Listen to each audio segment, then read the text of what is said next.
आ जाओ। नमस्कार बड़े बाबू, ये मेरे कुछ साथी हैं, मेरे साथ खिलाफत आंदोलन में हैं।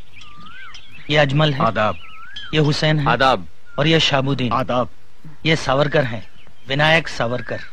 वही सावरकर जिन्होंने जहाज के ऊपर से समुद्र में छलांग लगाई थी? हाँ हाँ। 11 बरस काला पानी में रहने के बाद अब ये यहाँ आए हैं। 11 बरस? हाँ। जनाब, आपको कितने वर्षों की कैद हुई है? 50 वर्षों की। 2 उम्र कैद हैं। क्या मैं आपसे बात पूछ सकता हूँ? पूछिए।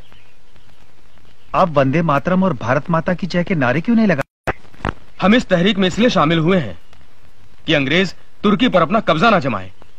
उन्होंने तुर्की को युद्ध में जीता है, मगर वहां के बादशाह को हम अपना खलीफा मानते हैं। वो इस्लाम की नुमाइंदगी करता है और अंग्रेजों को क्या हक है कि वहां की हुकूमत को बर्खास्त कर दे।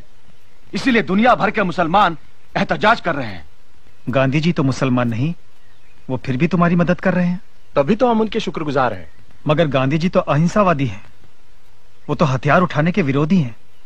क्या तुम भी हो? नहीं, हम मुसलमान हैं। अगर वक्त आया तो हम हथियार भी उठाएंगे।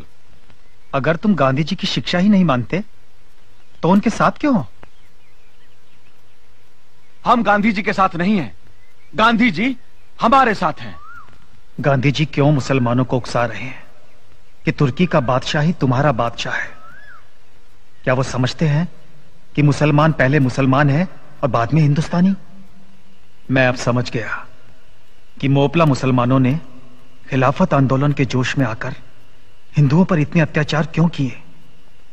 क्यों वहां हजारों हिंदुओं की हत्या कर दी गई, हजारों हिंदुओं को मुसलमान बना दिया गया, सैकड़ों औरतों का शील भंग किया गया, बच्चों को काट दिया गया। फिर भी ये हिंदू खिलाफत आंदोलन में उनका साथ क्यों दे रहे हैं? क्यों? किसने इन्हें गुमराह कर दिया?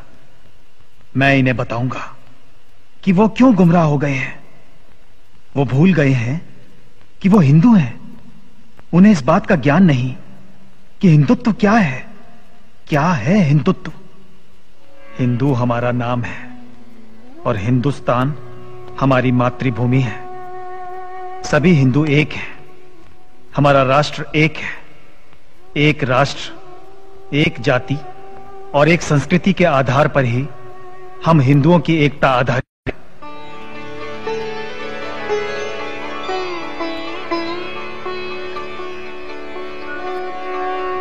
वे सभी व्यक्ति हिंदू हैं जो हिमालय से समुद्र तक इस समग्र देश को अपनी पितृभूमि के रूप में मान्यता देकर वंदना करते हैं, जिसकी धमनियों में उस महान जाति का रक्त प्रवाहित हो रहा है जिसका मूल सर्वप्रथम सप्त सिंधुओं में परिलक्षित होता रहा है और जो विश्व में हिंदू नाम से सुविख्यात है।